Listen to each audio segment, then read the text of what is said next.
Bonjour Arnaud Sonnet. Bonjour. Alors nous sommes aujourd'hui au château d'Auvers-sur-Oise pour vous présenter cette vente de véhicules de collection qui aura lieu le dimanche 15 novembre à l'hôtel des ventes d'Auvers-sur-Oise. Et nous avons la chance d'avoir avec nous Arnaud Sonnet, expert en véhicules de collection. Alors, vous nous présentez deux véhicules qui pour vous ont un certain intérêt dans cette vente. Tout à fait.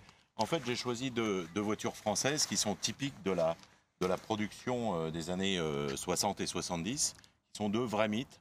La Peugeot 404 en version cabriolet et la DS20 qui est de chez Citroën. Ces deux autos sont vraiment représentatifs de ces années-là et aujourd'hui très appréciés des collectionneurs. D'accord. Alors, vous avez choisi de nous parler de cette 404 en priorité. Alors, effectivement, cette voiture, cette 404, c'est une voiture qui a été dessinée par Pininfarina, donc un grand designer italien. Et l'association de Peugeot et de Pininfarina aboutit à une ligne d'une pureté, d'une grande élégance, un peu similaire aux Ferrari 250 contemporaines. Une voiture qui, effectivement, était pas forcément réservée à l'élite, qui était un peu plus chère que la berline. Alors, est-ce que c'était une voiture populaire ou est-ce que c'était une voiture véritablement réservée à une élite J'allais dire ni l'un ni l'autre. Ouais. C'est une base de voiture populaire, donc facile à entretenir. Alors, effectivement, la version cabriolet était plus réservée à des gens un petit peu plus aisés, etc.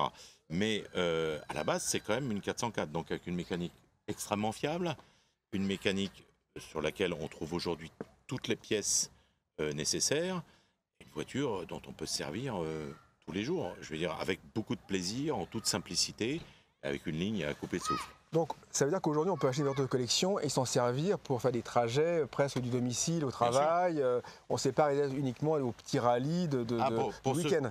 Pour ce type de véhicule, autant la DS que la 404 sont des véhicules utilisables quasiment au quotidien.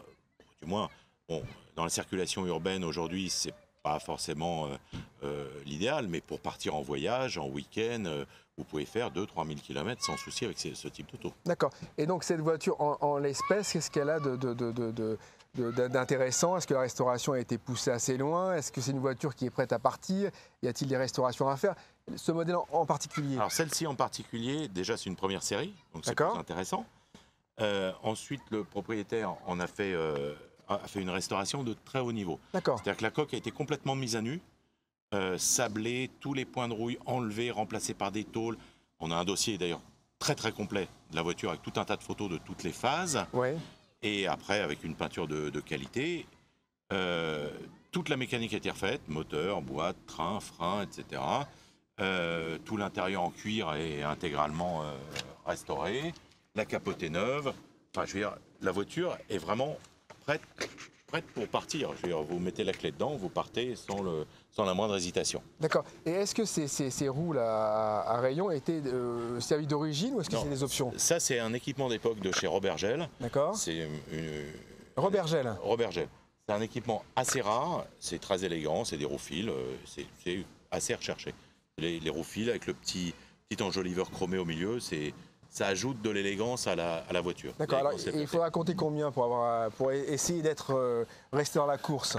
Une auto comme ça, aujourd'hui, restaurée réellement soigneusement, comme elle l'est, vraiment à un haut niveau, il faut compter entre 32 et 38 000 euros, à peu près. Donc c'est le prix d'une voiture moyenne française, neuve. Tout à fait. Et là, c'est une voiture pour laquelle finalement on aura un certain investissement et sur le long terme, on peut espérer une plus-value.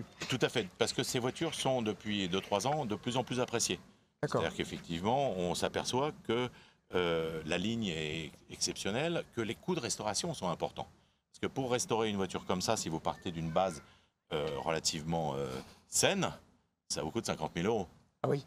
Donc, en fait, vous achetez une base à 15 000 à refaire et vous êtes obligé de mettre 50 000 euros pour faire une auto comme celle-ci. Donc, effectivement, autour de 35 000-37 000 euros, c'est une belle affaire, quoi. Je suis parti directement sans le moindre souci. Très bien. Et bien, donc, au dimanche 15 novembre. Avec plaisir. Au revoir.